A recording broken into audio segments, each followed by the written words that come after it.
الله الرحمن الرحيم الحمد لله رب العالمين والعاقبة للمتقين والصلاة والسلام على سيد الأنبياء والمرسلين وعلى آله وصحبه أجمعين وبارك وسلم تسليما كثيرا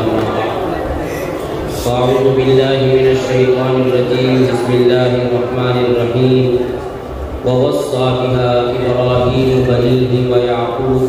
يا بني إن الله اصطفى لكم الدين فلا تموتن إلا وأنتم مسلمون أم كنتم شهداء إذ حضر يعقوب الموت إذ قال لبنيه ما تعبدون من بعدي قالوا نعبد إلهك وإله آبائك إبراهيم وإسماعيل وإسحاق إلها واحدا ونحن له مسلمون وقال النبي صلى الله تعالى عليه وسلم كل مولود يولد على الفطرة فأبواه يهودانه أو ينصرانه أو يمجسانه أو كما قال رسول الله صلى الله عليه وسلم. ہمارے جلسے کا جو وقت متعین کیا گیا تھا وہ وقت مکمل ہو چکا ہے اور اب مزید اس کہنے کی گنجائش بھی باقی نہیں رہی. مولانا آصف صاحب نے تفصیل سے جو کچھ کہنا چاہیے اور جن لوگوں سے کہنا چاہیے الحمدللہ بہت بسط کے ساتھ اور بہت عام فہم انداز میں سب کچھ کہہ دیا، جن میں طلباء کے لیے بھی نصیحتیں تھیں، طلباء کے معلمین کے لیے بھی ہدایات تھیں اور طلباء کے والیوں، سرپرستوں اور والدین کے لیے بھی بہت کچھ تھا. تو اس لیے اب مزید کچھ کہنے کی ضرورت نہیں ہے. 2-5 منٹ میں آیت کی روشنی میں اور حدیث کی روشنی میں 1-2 بات عرض کرنا ہے. قرآن مجید نے یہ واقعہ بیان کیا ہے کہ جس وقت حضرت یعقوب علیہ السلام اپنی زندگی کے بالکل آخری مرحلے میں تھے، بستر مرگ پر، بلکہ کہیے بستر موت پر تھے، اس وقت انہوں نے اپنے تمام بیٹوں کو جمع کیا اور ان سے یہ پوچھا کہ ما تعبدون من بعدی، کہ تم میرے بعد کس کی عبادت کرو گے. یہ واقعہ کوئی معمولی واقعہ نہیں. حضرت یعقوب علیہ السلام خود نبی ہیں، ان کے والد حضرت اسحاق نبی ہیں، ان کے دادا ابراہیم نبی ہیں، ان کے بیٹے یوسف نبی ہیں اور بائبل کی روایات کے مطابق سب سے بڑے بیٹے یہودا بھی نبی تھے. گویا نبیوں کا خاندان ہے، نبیوں کا گھرانہ ہے. تو بظاہر اس فکر کی ضرورت نہیں تھی کہ وہ ہمارے دنیا سے رخصت ہو جانے کے بعد ہماری دینی میراث پر قائم رہیں گے یا نہیں رہیں گے. لیکن حضرت یعقوب ایسے وقت میں جبکہ ان کی آخری سانس چل رہی ہے، وہ اس بات کا اطمینان حاصل کرنا ضروری سمجھتے ہیں کہ میرے بعد میری نسل اور میری اولاد کس دین پر جیے گی اور کس دین پر مرے گی. دوستو، بڑا عبرت کا مقام کہ نبیوں کا خاندان ہے، نبیوں کا گھرانہ ہے اور ظاہر ہے کہ دین کے اعلیٰ مقام پر اور تقوی کے اعلیٰ معیار پر نبوت کے مقام پر فائز حضرات ہو سکتے ہیں، ہما شما تو اس کا تصور بھی نہیں کر سکتے۔ ان کے گھر میں کتنا تقوی ہوگا، ان کے گھر میں کتنی صداقت ہوگی، ان کے گھر میں کتنی دیانتداری ہوگی، امانت داری ہوگی۔ صبح سے لے کر شام تک ان کا کام اللہ کے ذکر کے بغیر نہیں ہوتا ہوگا، لیکن اس کے باوجود وہ فکر کر رہے ہیں کہ میری اولاد کا میرے مرنے کے بعد کیا ہوگا، اور فکر اس کی نہیں ہے کہ وہ کہاں رہیں گے، کہاں سے کمائیں گے، ان کا گزر بسر کیسے ہوگا، بلکہ فکر اگر ہے تو اس بات کی ہے کہ ان کے نظریات کیا ہوں گے، وہ کس دین اور عقیدے کے مطابق زندگی بسر کریں گے۔ دوستو، مفسرین کہتے ہیں کہ یعقوب علیہ السلام کو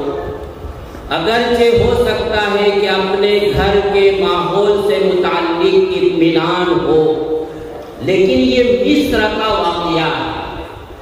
اور مصر اس زمانے میں بت پرستی اور شرک کا گڑھ تھا۔ وہاں مسلمان اقلیت میں تھے اور مشرکین کی اکثریت تھی، اور وہ سینکڑوں دیوی اور دیوتاؤں کی پوجا کرتے تھے، چاند کی پرستش کرتے تھے، سورج کی پرستش کرتے تھے، ستاروں کی پرستش کرتے تھے، بلکہ کہا جاتا ہے کہ ہندوستان کی طرف گائے بھی ان کے یہاں ایک مقدس دیوی تھی۔ تو وہ مطمئن نہیں تھے کہ کہیں ایسا نہ ہو کہ ہمارے چلے جانے کے بعد باہر کے عام ماحول سے متاثر ہو کر ہماری نسلیں ہماری دین پر قائم نہ رہیں۔ واقعہ یہ ہے کہ دوستو، ویسا ہی بلکہ اس سے زیادہ برا ماحول ہمارے اس وقت ہمارے ملک بھارت کا ہے، اور ہمارے دین کے ہمارے گھروں کا کیا ماحول ہے وہ کہنے کی ضرورت نہیں ہے، ہم سب کچھ جانتے ہیں کہ ہمارے گھر میں کتنی دینداری ہے، کتنی نمازوں کا اہتمام ہے،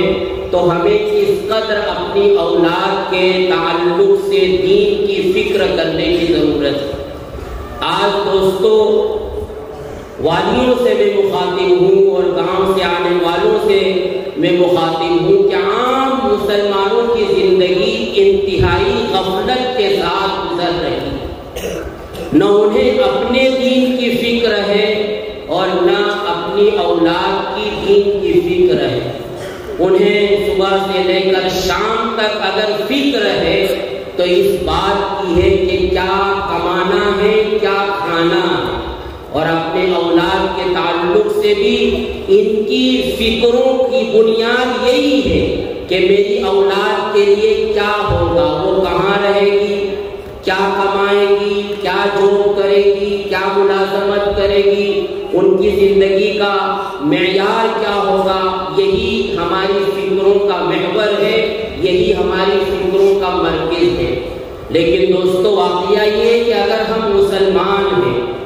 اور الحمدللہ مسلمان ہیں، اور ہم چاہتے ہیں کہ ہم مسلمان ہو کر جئیں، مسلمان ہو کر مریں، ہماری نسلیں بھی اسلام پر قائم رہیں، تو یقین جانیے کہ ایک مسلمان انسانی زندگی گزارنے کے لیے اگر روٹی اور کپڑے اور مکان کا محتاج ہے، تو ایک مسلمان کی حیثیت سے زندگی گزارنے کے لیے روٹی، کپڑے اور مکان کی ضرورت سے زیادہ وہ دین اور عقائد کی صحت کا محتاج ہے۔ اور ہمارے مکاتب دینیا اسی کی محنت کر رہے ہیں، جیسا کہ ابھی آپ نے سنا کہ یہ چیز فرض عین ہے کہ مسلمان اپنی بنیاد سے واقف ہو، کہ وہ یہ سمجھے کہ میں مسلمان ہوں تو مسلمان ہونے ان کو یہ معلوم ہو کہ مسلمان ہونے کا تقاضا کیا ہے، اور ان کو یہ پتا ہو کہ مسلمان ہونے کی ذمہ داری کیا ہے۔ خاندانی ایمان اور خاندانی اسلام واقعہ یہ ہے کہ دنیاوی احکام کے اعتبار سے اگرچہ معتبر ہو، لیکن اللہ کے یہاں اور آخرت کے اعتبار سے خدا کی قسم یہ خاندانی ایمان اور خاندانی اسلام کسی بھی درجے میں معتبر نہیں ہوگا۔ اسی لیے نبی کریم صلی اللہ علیہ وسلم نے ابو ہریرہ رضی اللہ تعالیٰ عنہ کی روایت کے مطابق اس کی طرف اشارہ کیا کہ اگرچہ ہر پیدا ہونے والا بچہ اسلام پر ہی پیدا ہوتا ہے، فطرت سے مراد اسلام ہی ہے، کیونکہ عالم ارواح میں اسلام کا عہد دیا جا چکا ہے ہر ایک سے، اور ہر پیدا ہونے والا اسی عہد کے ایفا کے ساتھ دنیا میں آتا ہے، اور ہر ایک پر یہ ذمہ داری پیش کی جا چکی ہے، اِنَّا عَرَضْنَا الْأَمَانَةَ عَلَى السَّمَاوَاتِ وَالْأَرْضِ، اور انسان نے اپنے اختیار سے اس ذمہ داری کو قبول کیا۔ آج بہت سے ملحدین یہ سوال کرتے ہیں کہ نعوذ باللہ، ایسے اللہ کی ہم کو ضرورت نہیں ہے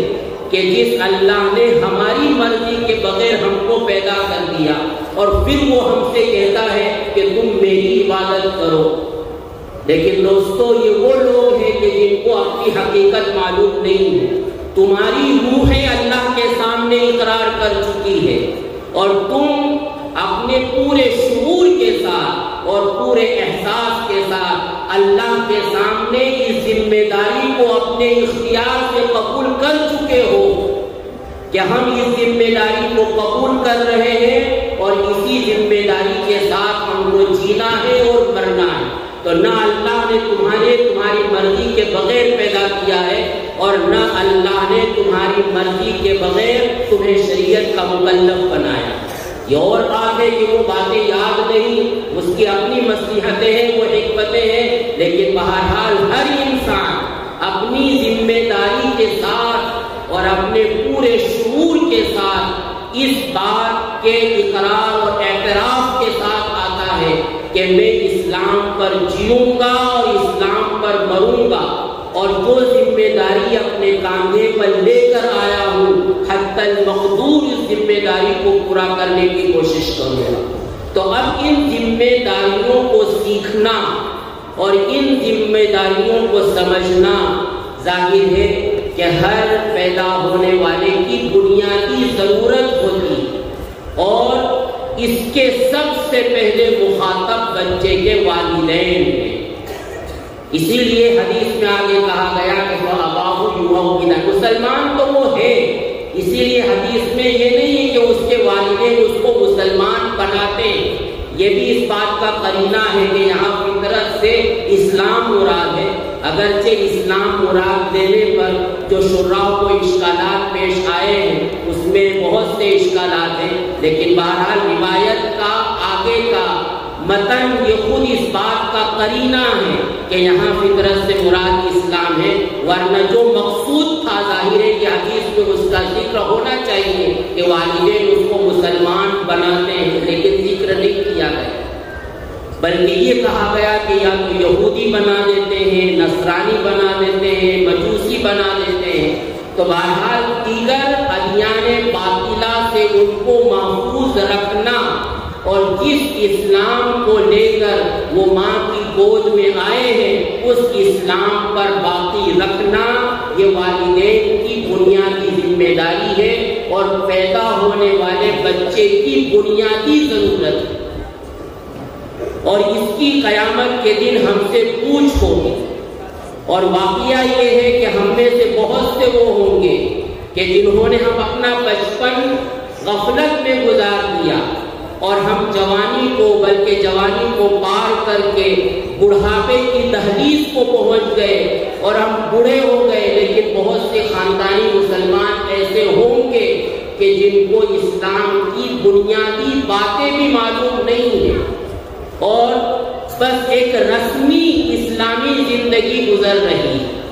تو اس لیے یہ معلوم ہونا چاہیے کہ مکاتب کی تعلیم وہ فقط بچوں کی تعلیم نہیں ہے، بلکہ ہر مسلمان کے لیے وہ تعلیم ہے جو اس مسلمان کے لیے فرض عین ہے، چاہے وہ جوان ہو، چاہے وہ بوڑھا ہو، اور چاہے وہ صحت مند ہو یا چاہے وہ بیمار ہو، لیکن اس کے لیے سب سے پہلے یہ ضروری ہے کہ وہ یہ جانے کہ میرے مسلمان ہونے کا کیا مطلب ہے، اور مکاتب میں یہی تعلیم دی جاتی ہے۔ اسی لیے شریعت نے اس تعلیم کے لیے جس کو فرض عین قرار دیا گیا کوئی عمر کی تحدید نہیں فرمائی،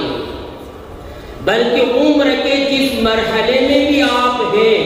آپ کی سب سے پہلی ذمہ داری، چاہے آپ کی لاکھ مشغولیاں ہوں اور آپ کے چاہے لاکھ عذر ہوں، لیکن تمام مشغولیاں ایک طرف اور تمام آزار پسے پشت ڈال کے آپ کا سب سے پہلا فریضہ اور سب سے بنیادی ضرورت یہ ہے کہ یہ جانے کہ میرے مسلمان ہونے کا کیا مطلب ہے اور میرے مسلمان ہونے کی کیا ذمہ داری ہے۔ اسی لیے نبی کریم صلی اللہ علیہ وسلم نے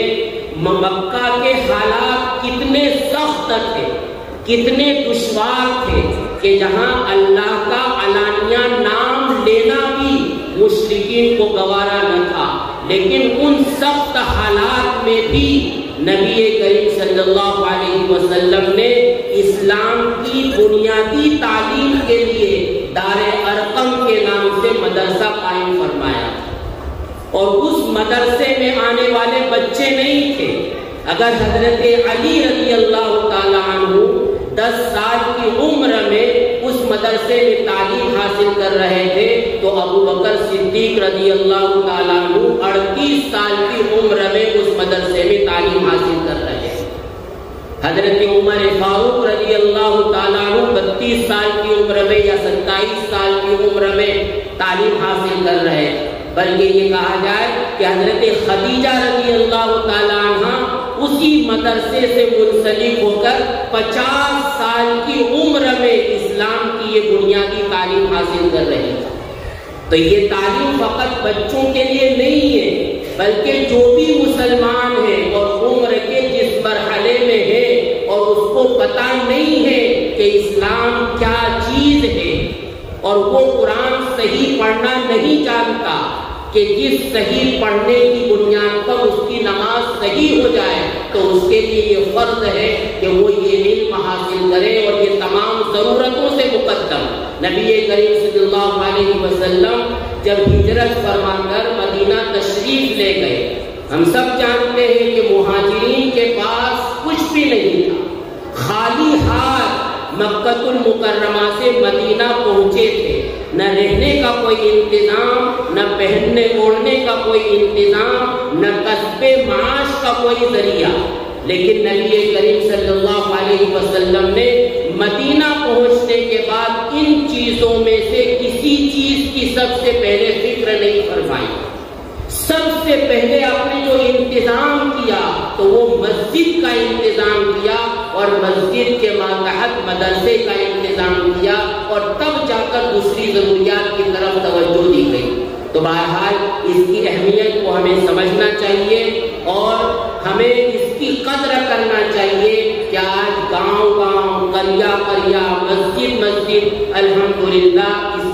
اس کا انتظام موجود ہے، اور بہت آسانی کے ساتھ بلکہ آسائش کے ساتھ ہم یہ اسلام کی بنیادی تعلیمات حاصل کر سکتے ہیں، اور ہم اپنے مسلمان ہونے کے بنیادی فرائض اور بنیادی ذمہ داریاں معلوم کر سکتے ہیں۔ اس لیے ہمیں اس کا احساس ہونا چاہیے اور ہمیں اس کی فکر کرنا چاہیے۔ اللہ تعالیٰ ہمیں اس کے لیے قبول فرمائے، اور ہمارے جو بچے ان مکاتب سے وابستہ ہیں اللہ تبارک و تعالیٰ ان کے دین اور ان کے ایمان کو مضبوط فرمائے، اور ان کے لیے، ان کے ذریعے ان کی نسلوں کے لیے ان دین اور ایمانی زندگی کو آسان فرمائے۔ آمین وآخر دعوانا الحمدللہ رب العالمین۔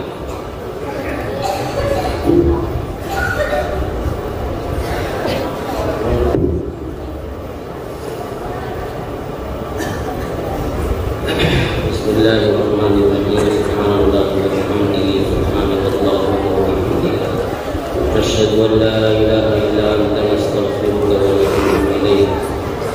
صلی وسلم دائما ابدا علی حبیبک خیر الخلق کلہم اللہم صلی علی محمد کلما ذکرہ الذاکرون اللہم صلی علی محمد کلما غفل عن ذکرہ الغافلون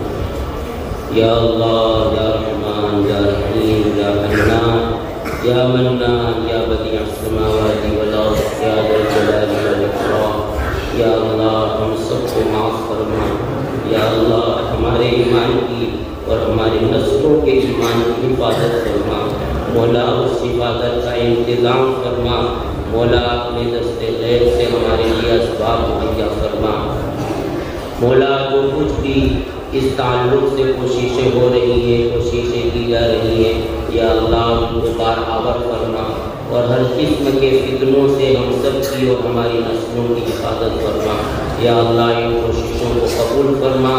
کوششیں کرنے والوں کو قبول فرما کوشش میں تعاون کرنے والوں کو قبول فرما اپنے فضل سے مولا اس بستی پر اور اس جامعہ پر خصوصی رحمتوں کا فیضان فرما مولا مخلص رفقائے کار نصیب فرما ہر قسم کی رکاوٹوں کو دور فرما اور تعلیمی اور تنظیمی اور تعمیری مولا ہر قسم کے انتظام کو بہتر سے بہتر ہمارے لیے مہیا فرما دے مولا تمام مسلمانان عالم کی حفاظت فرما فتنوں سے بچا مولا ان کی جان کی مال کی عزت و آبرو کی حفاظت فرما مولا تمام مدارس اسلامیہ مراکز دینیہ اور مولا دینی جماعتوں کی دینی تحریکوں کی حفاظت فرما مولا ان کی کوتاہیوں سے درگزر فرما مولا عدل و انصاف والا نظام قائم فرما ظلم و بربریت والے نظام کو ختم فرما مولا مدد فرما